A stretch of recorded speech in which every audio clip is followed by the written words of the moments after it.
Salut et bienvenue sur Cléboa Original et Chamaloba officiel. Merci pour votre confiance et fidélité. C'est toujours moi, votre humble serviteur, Grady Mouya, autrement dit le fils de la promesse. Alors, nous vous proposons de suivre le grand journal de la RTNC et on se retrouve à la prochaine. Portez-vous bien. Au revoir. Une cérémonie à titre posthume qui a tout son sens au regard du vécu du défunt. Albert Ndélé Bamou, ministre honoraire et premier gouverneur de la Banque nationale du Congo, est élevé au grade de grand officier dans l'ordre national Héros nationaux Kabila Lumumba par le président de la République, chef de l'État et grand chancelier des ordres nationaux, Félix-Antoine Tshisekedi Tshilombo. Sur proposition du chancelier des ordres nationaux, ordonne, article 1er, est admis à titre posthume dans l'ordre national Héros nationaux Kabila Lumumba au grade de grand officier, M. Albert Ndélé Bamou. Signe de la reconnaissance par la nation du plus grand sacrifice qui puisse être fait au regard des mérites remarqués à travers d'éminents services rendus à la nation congolaise en qualité respectivement de ministre des Finances et ministre de l'Économie et de l'Industrie. Mais plus particulièrement en tant que premier gouverneur de la Banque nationale du Congo, fonction qu'il assuma avec succès pendant près d'une décennie. Au sortir de l'indépendance, vous savez qu'il y a eu des commissaires généraux, des gens à peine sortis de l'université, des gens qui n'avaient pas terminé l'université, qui ont été rappelés après le départ des Belges, la décoration, pour assurer les fonctions. Il a été ministre des Finances. Brillant d'ailleurs, je dois le dire, pas parce que c'est mon père, mais parce que tout le monde le reconnaît, avec les papas Bomboko, les papas Mbeka et autres. Ce sont des gens qui ont donné leur vie, leur jeunesse pour ce pays, pour que nous soyons ce que nous sommes aujourd'hui. La reconnaissance, c'est le sentiment qui anime la famille Ndélé. Et moi, je remercie le président de la République. Il a rendu un grand honneur non seulement à mon père, qu'il a mérité, mais à toute la famille. J'aurais voulu que mon père soit là pour le voir. Et vraiment, nous sommes très reconnaissants. Et c'est un honneur, je veux dire, notre père ne nous appartient plus, il appartient à la nation congolaise. Et vraiment, c'est avec toute la nation que nous partageons cet honneur. Décédé le 1er avril 2023, Albert Ndélé Bamou a reçu les hommages de quelques personnalités du pays et les membres du cabinet du chef de l'État avant sa mise en terre. Je le disais au sommaire, 800 mètres carrés pour accueillir près de 1700 personnes. C'est l'espace d'un nouveau chapiteau de l'état-major général du FARDC construit au camp Lieutenant Kokolo. Ce chapiteau qui a coûté 400 000 $ servira de cadre pour les activités et cérémonies importantes de militaires. La coupure du ruban symbolique a été présidée par le vice-premier ministre de la Défense, Jean-Pierre Bemba, qui bien avant a entrepris d'autres activités avec le responsable de l'armée congolaise, comme nous disent Séverine Pascal Katanda et Thierry Nzassi. C'est dans les premières heures du matin de ce 27 avril que le cortège du vice-premier ministre, ministre de la Défense nationale, a accédé au camp lieutenant-colonel Kokolo à Kinshasa. Jean-Pierre Bemba Gombo est attendu par les différents responsables de l'armée, à savoir le chef d'état-major général de FARDC et tous les chefs d'état-major, forces terrestres, aériennes et navales. Il était question de peaufiner de stratégies liées à la défense et sécurité du pays. Une occasion pour le vice-premier ministre, ministre de la Défense, de couper le ruban symbolique du nouveau chapiteau de l'état-major des FARDC construit au camp Kokolo, qui recevra désormais des activités et cérémonies importantes. Cette œuvre moderne d'une capacité de 1750 places a été visitée et appréciée à sa juste valeur. De retour dans son cabinet de travail, le vice-premier ministre, ministre de la Défense, Jean-Pierre Bemba, s'est entretenu avec la délégation du Fonds monétaire international conduite par Mercedes Vera Martin. Cette dernière a dit la volonté de son institution à contribuer à la modernisation de FARDC pour sécuriser les frontières de la République démocratique du Congo. Nous avons parlé avec son Excellence, le vice-ministre, ministre de la Défense, pour discuter les prioritaires des dépenses de sécurité pour assurer la sécurité frontière, pour renforcer la sécurité frontière à l'Est, pour adresser l'escalation des conflits. Nous avons parlé de prioritisation des dépenses, d'assurer la bonne gouvernance des dépenses sécuritaires. Nous avons une bonne discussion avec son Excellence. Ces discussions entre le gouvernement congolais et le FMI vont se poursuivre pour un aboutissement positif. Industrialisation. Le sujet était au centre de discussion lors du récent forum Afrique organisé à Paris. L'une des grandes organisations économiques du monde, la RDC, a brandi son plan d'industrialisation axé sur 3 axes, dont la création des zones industrielles. Le directeur général de l'ANAPI et des lanceurs ont porté la voix de la RDC à ses assises. Patrick Michel Moukoui pour la suite. Ce forum Afrique de Paris a offert à la République démocratique du Congo l'occasion de présenter son vaste marché industriel et ses intentions de collaboration avec les grandes firmes françaises et européennes. Sur les secteurs de l'énergie, le pays, à lors d'une table ronde axée sur le mix énergétique en Afrique, brandit la libéralisation du secteur comme stratégie pour attirer plus d'investisseurs internationaux. Idesbal Chinamouila, directeur général de l'Agence nationale pour l'électrification en milieu rural et périurbain, a vanté l'immense marché congolais, 2e au monde, avec plus de 7000 mini-réseaux uniquement sur les systèmes solaires. Dans une autre table ronde sur l'industrie et la compétitivité du continent, Anthony Kinzo Kamole, directeur général de l'Agence nationale pour la promotion des investissements, a décliné à l'attention d'hommes d'affaires le plan d'industrialisation de la RDC avec ses 3 axes, à savoir le développement des parcs agro-industriels, des zones industrielles et de zones économiques spéciales. Nous sommes en train aujourd'hui de changer de paradigme. On ne va plus exporter du brut, on va transformer dans notre propre pays, avoir cette transformation pour qu'il puisse y avoir une redistribution des richesses et pour qu'il puisse y avoir une création d'emplois. On est donc sur les questions d'industrie, de transformation minière. L'agroalimentaire, c'est un élément qui est extrêmement important. Le dernier conseil des ministres, le président de la République a mentionné la création d'un conseil consultatif sur les questions agricoles qui permet à ce qu'il puisse y avoir une intégration des questions agricoles dans les provinces, dans les milieux ruraux. Avec une appropriation de la question de l'amélioration du climat des affaires, plus on charge au plus haut niveau de l'État, le DG de l'ANAPI a rassuré ce potentiels investisseurs de l'ouverture de la RDC au monde avec des meilleures opportunités possibles. Le gigantesque programme de développement local des 145 territoires, vision du président de la République, a pour but de réduire les inégalités entre milieux ruraux et urbains. Judith Souminoa Toulouka, ministre d'État en charge du plan, l'a mentionné au cours de la réunion du comité de pilotage.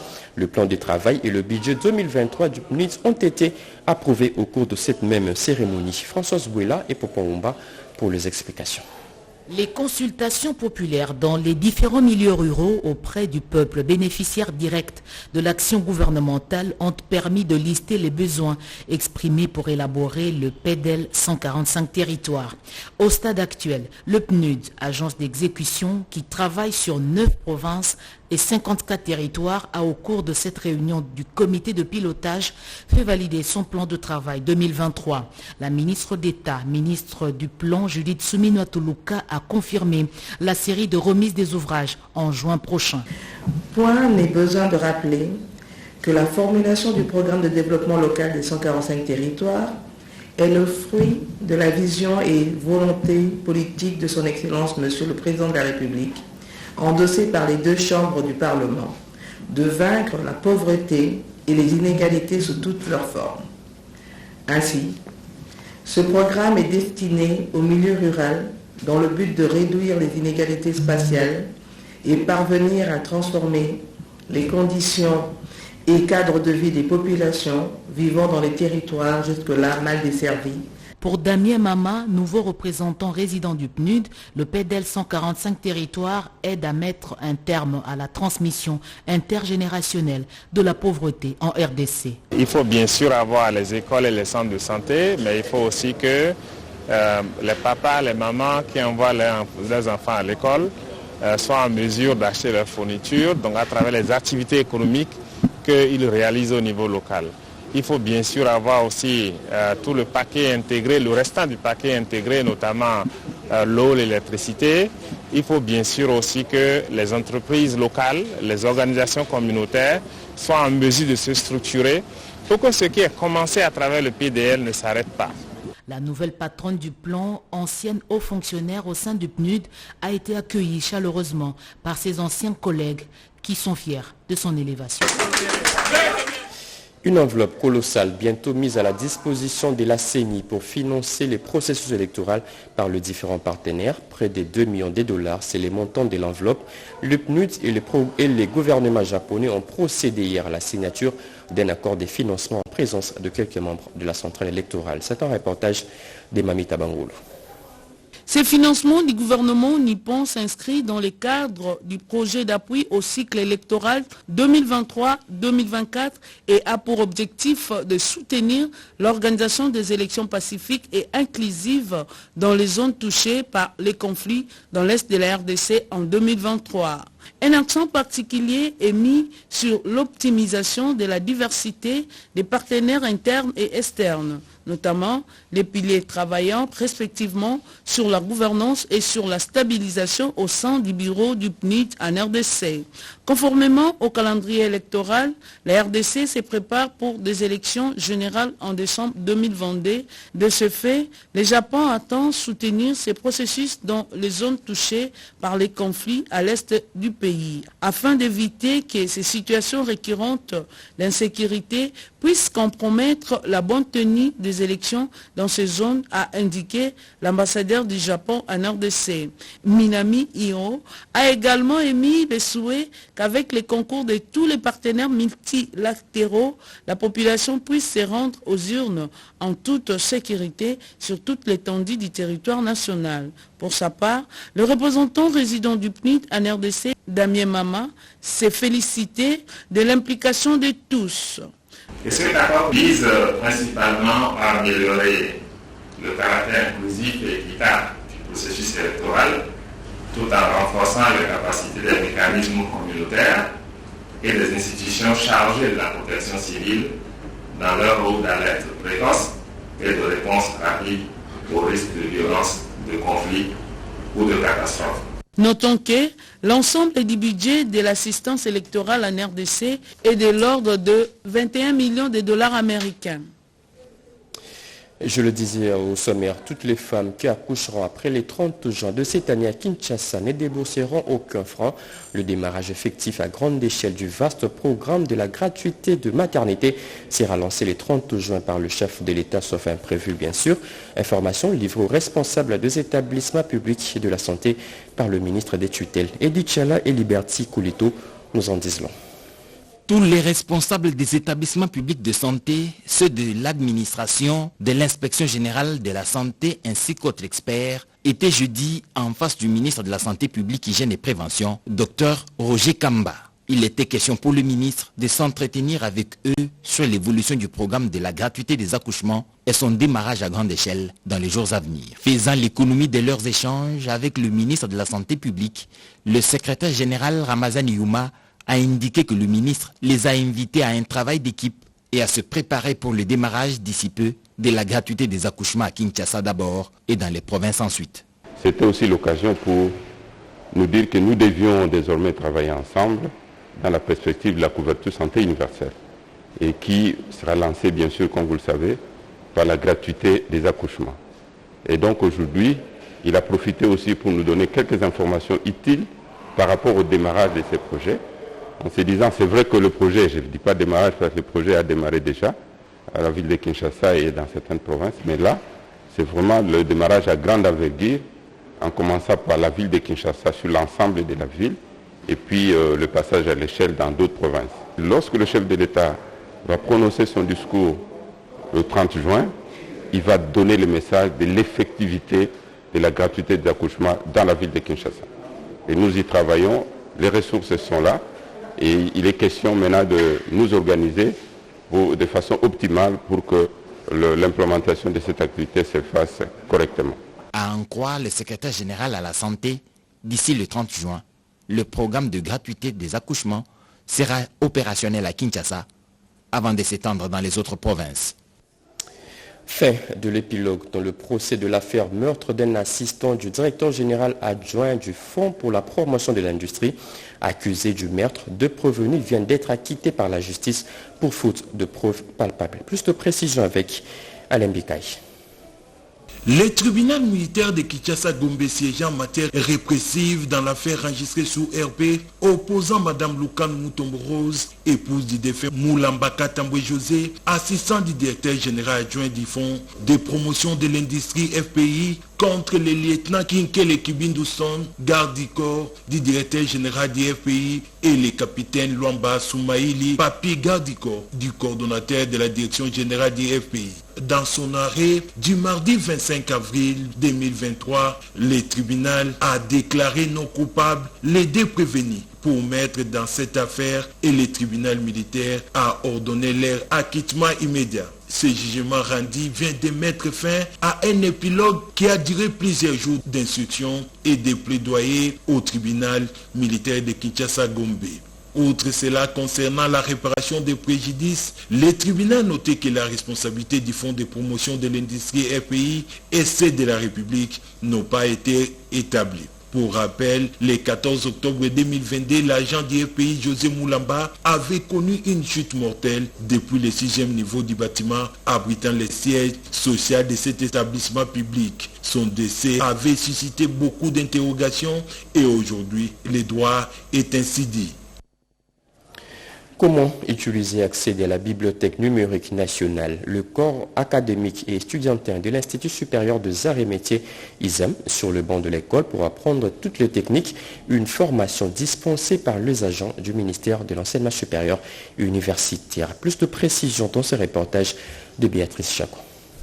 Dans le souci de faciliter les étudiants des universités supérieures et universitaires à faire des recherches à l'aide de la bibliothèque numérique nationale de l'ESU, que le ministre de l'ESU, Moïndo Nzangi, a délégué les agents de son ministère à l'Institut supérieur des arts et métiers, ISAM Kinshasa, pour former les corps académiques à la maîtrise de cet outil de travail numérique. Le souci du ministre Moïndo Nzangi est de mettre tout ce monde capable de réaliser des recherches dans la bibliothèque numérique de l'ESU à l'aide de la SIM RTL. Ceci rentre dans les réformes unifiées par le ministère pour que l'ISAM réponde aux innovations technologiques. C'est une formation très intéressante. Moi aussi, j'ai appris quelque chose qui va m'aider dans mes recherches. Comment accéder à la bibliothèque numérique nationale. Et avec la démarche, comment nous devons y accéder avec les consignes que nous avons reçues. Voilà que moi-même, je suis déjà entré dans la bibliothèque numérique nationale et aussi je suis entré dans Armata. Et moi, à mon tour aussi, je suis à partir d'aujourd'hui capable d'aider une autre personne qui n'a pas suivi cette formation. Signalons que le ministère de l'ESU va mettre à la disposition des étudiants les SIM RTL à chacun afin de donner la chance à tous les étudiants d'avoir l'outil de travail. Félix Antoine Tshisekedi, les choix unanimes de tous les membres de différents partis politiques du regroupement Union Sacrée pour la Nation dans la province du Congo central autour du gouverneur de cette province, militantes et militants de cette grande plateforme ont encore une nouvelle fois réitéré ces choix. Regardez.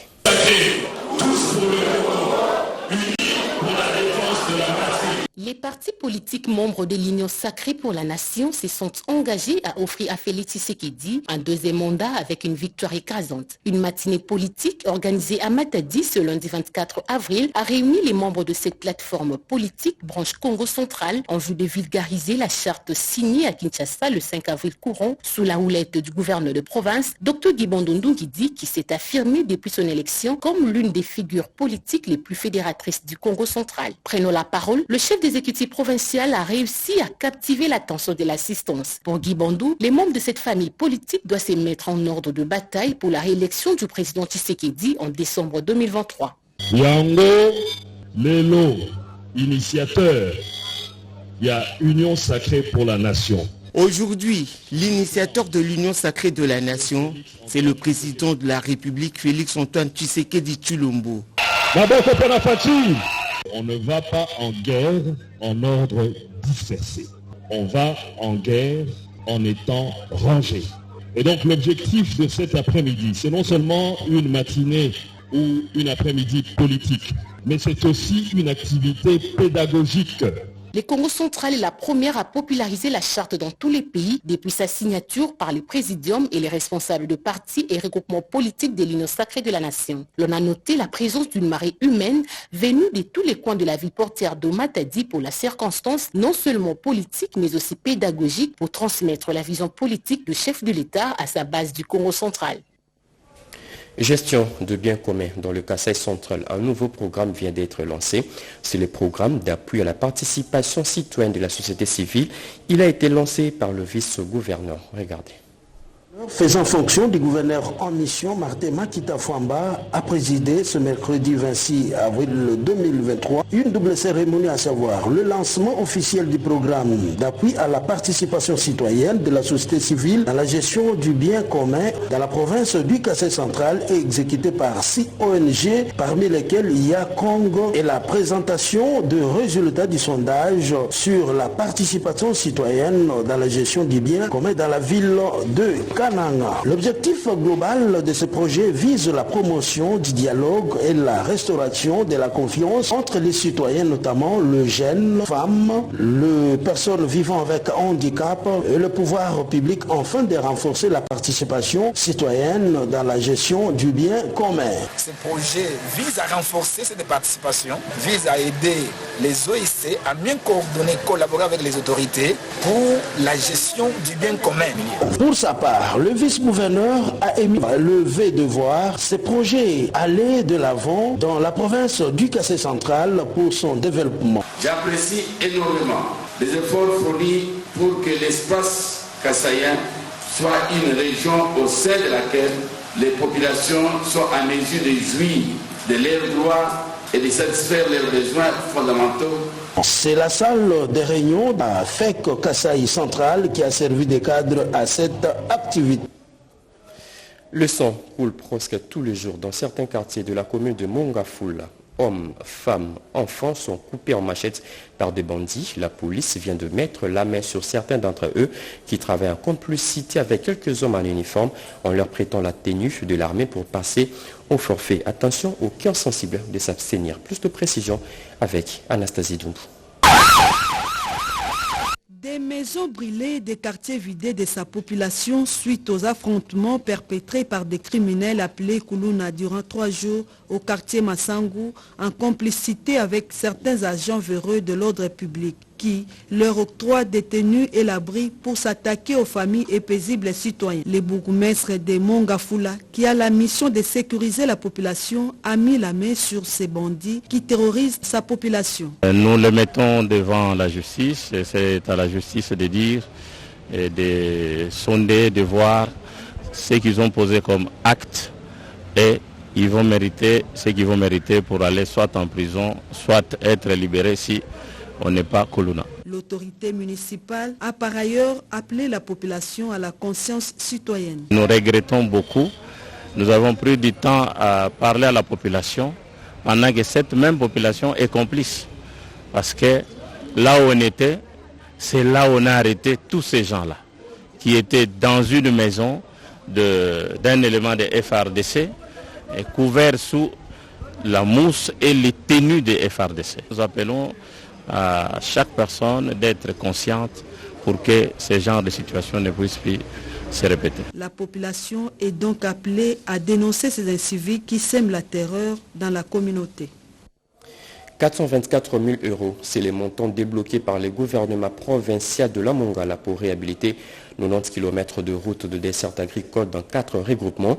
Les travaux ont été lancés par le gouverneur de la province. Regardez. Travaux de réhabilitation de routes de dessert agricole au secteur d'Ngombe-Mombangui dans les territoires de l'Issala. Ces travaux qui vont permettre le désenclavement de la contrée sont exécutés par le projet du développement rural au Congo sur financement de Fonared mis en œuvre par Piredmont et Nabel, agence belge de développement. Le dit travaux concernent 4 regroupements, à savoir Diobo, Mombangui, Bokutu et Bosongomoni. Selon l'ingénieur Kilisho Ikulunga, responsable de l'agence tranche d'exécution de ces travaux, 424 000 € sont disponibles pour réhabiliter 90 km de route dans ce groupement. Dans son exécution suivra ce chronogramme. Tronçon routier Ndjongo Bosokolo, les travaux débutent aujourd'hui jusqu'au mi-mai 2023. Tronçon routier Binga Bosokopé, les travaux seront lancés mi-mai jusqu'au mois de juin de l'année en cours, tandis que les tronçons routiers Binga Bokutu, les travaux seront lancés au mois de juillet de l'année 2023. Tronçon routier Binga Diobo au mois d'août 2023 et enfin les tronçons routiers Binga Mombangi, le début des travaux est prévu au mois d'octobre jusqu'au mois de novembre 2023. De la Mongala et surtout du territoire de l'Isala, de s'approprier de ce projet, de protéger et de soutenir pour le bien-être au peuple de la République démocratique du Congo et particulièrement du territoire de l'Isala. Pour Jean-Rodrigue Kiman, ingénieur et expert de l'ENABEL, les routes de dessert agricole constituent une véritable priorité en République démocratique du Congo. Des collecteurs d'eau emportés de maisons inondées, plusieurs quartiers de la commune de Selembao plongés sous les eaux de la pluie. Eh bien, le fait se sont déroulés au mois de février dernier. Aujourd'hui, des nouveaux collecteurs sont en pleine construction. Les bourgmestres de cette commune étaient sur le chantier pour inspecter le déroulement des travaux. Béatrice Chakou pour les explications. Les collecteurs emportés par les eaux de pluie diluviennes qui se sont abattus sur Kinshasa, la capitale, au mois de février dernier, sont déjà pris en charge par l'Office des voiries et drainage, l'OVD. Et les travaux vont bon train. L'autorité municipale de Selembao, Mathias Ouomouniani, vient d'effectuer ce jeudi 27 avril une visite d'inspection sur le chantier au quartier Inga sur l'avenue Inana. Question de se rendre compte de l'évolution de ces travaux. Aux après-midi, ça pose problème au niveau du Sana par rapport au trou qui vient de se créer à cause de la pluie là-bas. C'est pourquoi je lance un appel aux responsables de l'OVD, à nos autorités, de pouvoir venir nous aider, comme ils nous ont aidés avec les collecteurs du quartier Inga, et dont les travaux viennent de prendre fin. Mais il y a aussi un petit pont pour permettre aux gens, aux enfants de partir à l'école.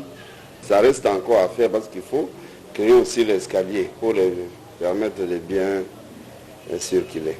Pour compatir au malheur qui a frappé la famille de l'un de ces agents commis au service de l'état civil, en bon père de famille, le bourgmestre de Selembao, Mathias Ouomouniani, s'est rendu à la morgue de Mabanga à Yolo Nord pour les derniers hommages. C'était avant la visite des chantiers de la voirie au quartier Inga. Dernier virage de ce journal, de nouveaux visages à la tête de la Caisse nationale de sécurité sociale, direction provinciale de Kwilu. Le nouveau comité est entré en fonction au terme d'une cérémonie de remise-reprise avec l'équipe sortante. Regardez. La cérémonie de remise et reprise à la direction provinciale de la Caisse nationale de sécurité sociale en sigle SNCS Bandundu s'est déroulée dans une bonne ambiance entre le directeur entrant Claude Ilungawa Umbandolo et le sous-directeur technique et directeur AI Fleury Mbungu Mwinsoni. C'était dans la salle de réunion en présence des cadres et agents de la dite direction provinciale. Après avoir pris possession de sa direction, M. Claude Ilungawa Umbandolo a invité tous ses collaborateurs au sens du travail bien fait et a stigmatisé qu'il n'est pas venu pour faire des règlements de comptes, mais plutôt tient à suivre l'élan de ses prédécesseurs et pourquoi ne pas faire plus. Je viens écrire ma part de l'histoire de cette direction en continuant ce que les collègues ont commencé. Beaucoup des aînés sont passés par ici et moi aussi c'est mon tour. De tous les temps passés au sein de la caisse, nous avons pratiquement sillonné toute la rue.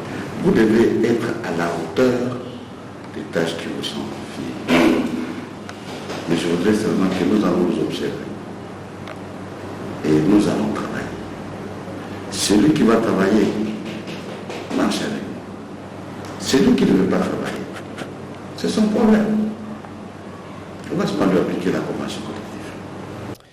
Fin de ce journal, mesdames et messieurs. Ce journal a été coordonné par Jacques Kabouaba Moukoumina Sedouga, réalisé par Papi Jingina Mao, Emerance Malonda, Derek Kyungu, Yannick Yangumba, Nzengele Basosa.